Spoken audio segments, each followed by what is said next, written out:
Assalamu alaikum girls. Today for your bio class we are going to study about the organelles of the cell. We completed till mitochondria and now we are going to start about plastids. So the first important information about plastids is that plastids are present only in plants. They are also membrane bounded organelles, यानी इनके भी बाहर एक membrane होती है, outer membrane. If you can see in the picture there is an outer membrane. So plastids are membrane bounded organelles. They occur in the cells of the plants and the photosynthetic protists which are algae. There are three types: chloroplast, leucoplast and chromoplast. तो तीन types होती हैं plastids की. Mitochondria की तरह chloroplast is also bound by a double membrane. The outer membrane is smooth while the inner membrane gives rise to sacs called thylakoids. See, यहाँ पे outer membrane है. This outer membrane is smooth and the inner membrane, this is the inner membrane and this is the outer. This is the outer and this is the inner. So inner membrane, it does what? It forms thylakoids. ये thylakoids होते हैं और ये इनको form करता है ये. अच्छा, now the stack of thylakoids is called granum. यानी stack का मतलब ये एक thylakoid के ऊपर दूसरा, तीसरा, चौथा, पांचवा, इन सब को हम collectively कहते granum. See, this is a thylakoid. 1, 2, 3, 4, 5 like this. These are all thylakoids. And when they are stacked together, ये एक दूसरे के ऊपर जब होते हैं, we call them granum. And collectively we call them grana. एक से ज़्यादा को grana कहते हैं. ठीक है. Now grana floats in the inner fluid of eukaryotes. They contain chlorophyll, the green pigment necessary for photosynthesis. ये chlorophyll इनमें होता है. किसकी बात हो रही है? क्लोरोप्लास्ट की. हम अभी बात कर रहे हैं थ्री टाइप्स के होते हैं प्लास्टिड्स. हम क्लोरोप्लास्ट की बात कर रहे हैं अभी. So chloroplast are the sites of photosynthesis. यानी प्लास्टिड्स की थ्री टाइप्स हैं. हम बात कर रहे हैं क्लोरोप्लास्ट की. ये क्या है? It has double membrane, it is double bounded and it has chloroplast contains chlorophyll. And why? Because photosynthesis होता है एंड एसोसिएटेड पिगमेंट्स भी हो सकते हैं उसके अंदर. These pigments are present in the thylakoids of grana. Second type क्या होती है? क्रोमोप्लास्ट. क्रोमोप्लास्ट diagrammatically shown नहीं है. They are present in bright colors of the petals and the flowers. Their function is to give colors to these parts and thus help in pollination and dispersal of fruit. Now third is leucoplast. ये third type of plastid होते हैं और ये colourless होते हैं और ये क्या करते हैं? ये स्टार्च को स्टोर करते हैं, प्रोटीन्स को स्टोर करते हैं और लिपिड्स को स्टोर करते हैं. और ये वहाँ पे प्रेजेंट होते हैं जहाँ पे फूड हमारे पास स्टोर होता है. प्लांट्स की बात हो रही है. ठीक है. Endoplasmic reticulum is a network of interconnected channels that extends from cell membrane to nuclear envelope. Cell membrane अगर आपको याद हो तो वो सेल के आउटर साइड से शुरू हो जाती है और न्यूक्लियर एनवेलप कहाँ तक जाता है? न्यूक्लियस तक. यानी सेल मेम्ब्रेन से शुरू होती है और न्यूक्लियस तक कौन रहता है बीच में? Endoplasmic reticulum. क्यों? क्योंकि ये नेटवर्क की तरह होता है. और एंडोप्लाज्मिक रेटिकुलम क्या करता है? एक्चुअली इसकी दो फॉर्म्स होती हैं, RER and SER. RER is this is the rough endoplasmic reticulum. Why? Because it contains ribosomes जो कि इसके ऊपर अटैच हुए होते हैं. और ये RER कहलाता है रफ़ क्योंकि इस पर राइबोसोम्स होते हैं. और उन्होंने साथ ही आपको दिखाया है स्मूथ एंडोप्लाज्मिक रेटिकुलम. ये SER होता है, इसमें राइबोसोम्स नहीं होते तो इसको हम SER कहते हैं, smooth endoplasmic reticulum. Due to the presence of ribosomes, numerous ribosomes are attach to it. And RERs का फंक्शन क्या होता है? Protein synthesis. जहाँ पे भी राइबोसोम की बात होगी, protein synthesis is related to ribosomes. So if the ribosomes are attached to the rough endoplasmic reticulum, it means that they are related to the process of the synthesis of protein. Smooth endoplasmic reticulum, it lacks ribosomes and it is involved in lipid metabolism and in transport of materials from one part of the cell to another.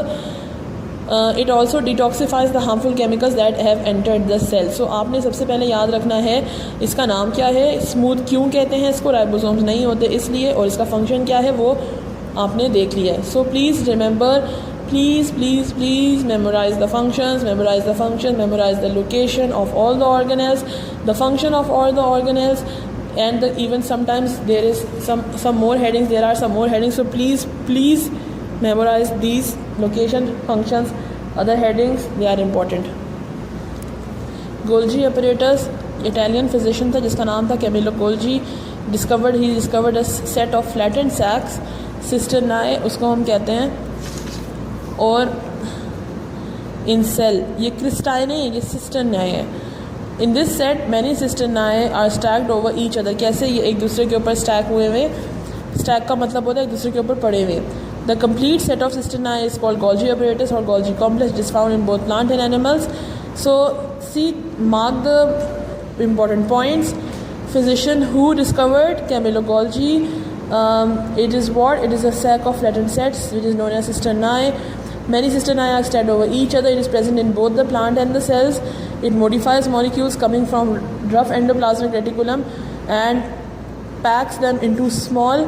करता क्या है ये कि ये molecules को modify करता है जो कि रफ एंडोप्लाज्मिक रेटिकुलम से इसके पास आते हैं, स्मॉल मेम्ब्रेन्स में उनको पैक कर देता है।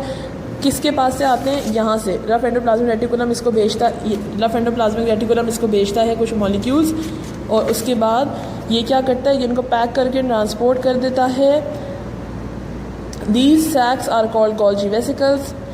These sacs can be transported to various locations to its exterior in the form of secretion, यानी secretion की फॉर्म में ये बाहर जा सकता है। अगर आप लोग ये देखो, ये वेसिकल्स हैं रफ एंडोप्लाज्मिक रेटिकुलम की, ये वेसिकल्स हैं, इन सर्कुलर स्ट्रक्चर्स को वेसिकल कहते हैं। ये प्रोडक्ट सिस्टरनाए है, ये स्टैक जो हुए हैं एक दूसरे के ऊपर सिस्टरनाए कहलाते हैं। यहाँ से प्रोडक्ट रिलीज़ हुई है सिक्रीशन के लिए और ये सिक्रीशन हो गई है, ठीक है। और प्रोडक्ट फॉर इंटरनल यूज़, और ये प्रोडक्ट इस तरह से भी ट्रांसपोर्ट हो सकती है और इस तरह से भी सिक्रीशन की फॉर्म में भी ट्रांसपोर्ट हो सकती है, ठीक है। सो ये इसका फंक्शन है।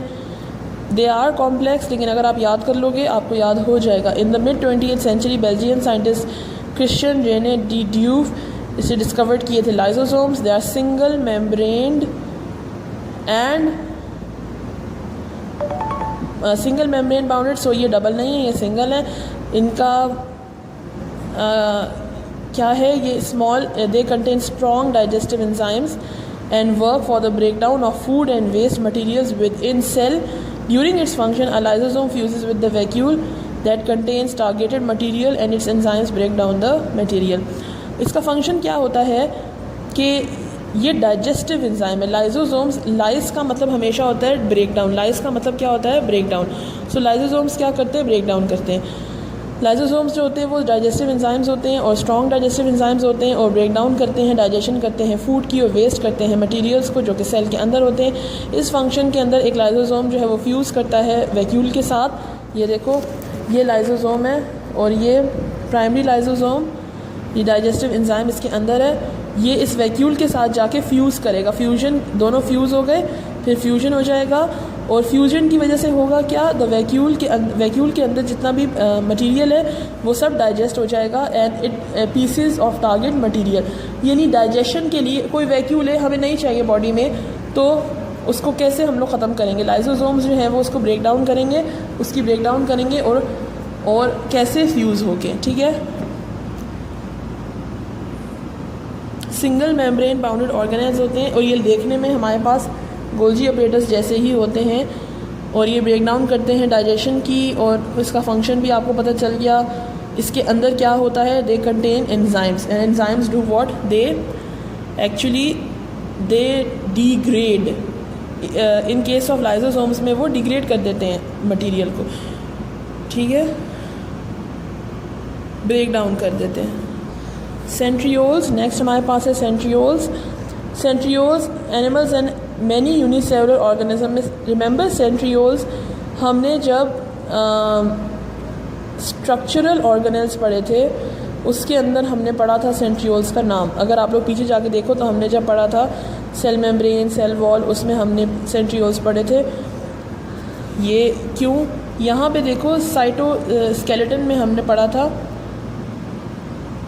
इसमें माइक्रोफिलामेंट्स होते हैं, माइक्रोट्यूब्यूल्स होते हैं, ये सारा कुछ हमने पढ़ा था। अब वो आपको इसकी फर्दर एक्सप्लेनेशन देगा in the form of centrioles के ईच। अच्छा, centriole are only present in animal cells known as they have hollow and cylindrical organelles। hollow होते हैं, cylindrical होते हैं, known as centrioles। each centriole is made up of 9 triplets of microtubules। ये देखो, अगर आप लोग 1 2 3 4 5 6 7 8 9, तो ये 9 ट्रिपलेट्स यानी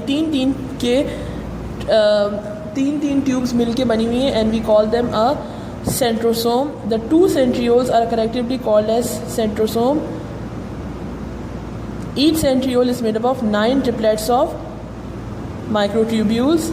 ये एक सेंट्रियोल है हमारे पास, और ये इसको हम कहते हैं microtubules. Animal cells have 2 centrioles located near the exterior surface of the nucleus. Nucleus के बाहर के एरिया की तरफ 2 centrioles होते हैं, यानी एक ये होगा, एक सेम ऐसा दूसरा होगा।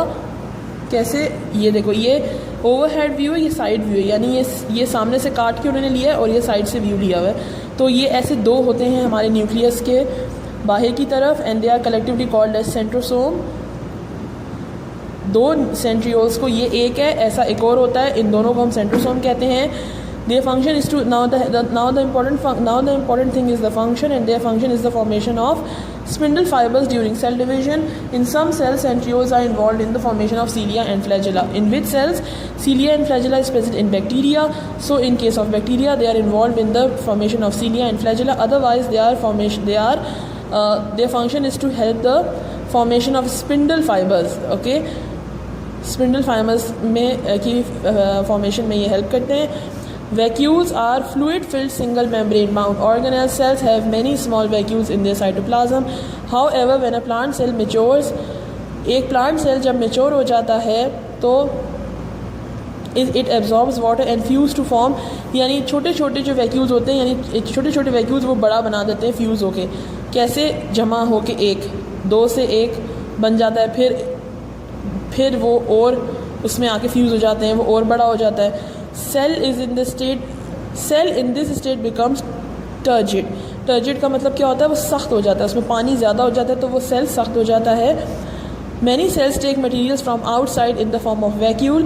बहुत सारे सेल्स जो हैं वो बाहर से फूड लेते हैं वैक्यूल्स की फॉर्म में, एंड देन वो उसको डाइजेस्ट कर लेते हैं लाइजोसोम्स की हेल्प से। याद है, ये जो हमने प्रोसेस पढ़ा था अभी, इसमें हमने पढ़ा था कि इसमें वैक्यूल होता है। तो उन्होंने फूड लिया, लाइजोसोम साथ आया और फ्यूजन हुआ और डाइजेस्ट हो गया फूड। कैसे, किसकी बात हो रही है, सेल्स की। अच्छा, vacuoles fluid filled membrane bound organelles हैं, लेकिन सिंगल मेम्ब्रेन है इनकी, और वैक्यूल्स दोनों में प्रेजेंट होते हैं, प्लांट सेल में भी होते हैं और एनिमल सेल में भी होते हैं, लेकिन प्लांट सेल में ज़रा ज़्यादा बड़े होते हैं। और इन the form of food vacuole they digest the material with the help of lysosomes. Some unicellular organisms use contractile vacuole for the elimination of waste from their bodies। जो organisms unicellular होते हैं, यानी वो एक सेल पे depend करते हैं। हमारे पास तो एक्सक्रीशन के लिए, एलिमिनेशन ऑफ वेस्ट के लिए किडनी मौजूद है, इंटेस्टाइन मौजूद है, लेकिन जो छोटे ऑर्गेनिजम्स होते हैं, जो एक सेल पे बेस्ड होते हैं, उनके पास ये ऑर्गन्स नहीं होते। So they do what, they form vacuoles, और वो एलिमिनेट कर देते हैं वैक्यूल्स के फॉर्म में वेस्ट को अपनी बॉडी से।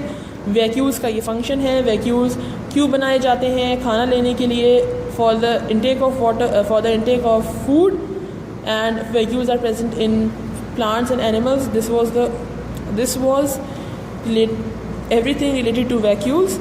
So today we completed all the organelles. Inshallah, in the next class we'll be doing about the difference between the prokaryotes and eukaryotes, this topic. Please read your lecture and please understand, please write, make notes. If you make notes, then only you can understand, then only you can study, then only you can learn. Please make notes for your better preparation.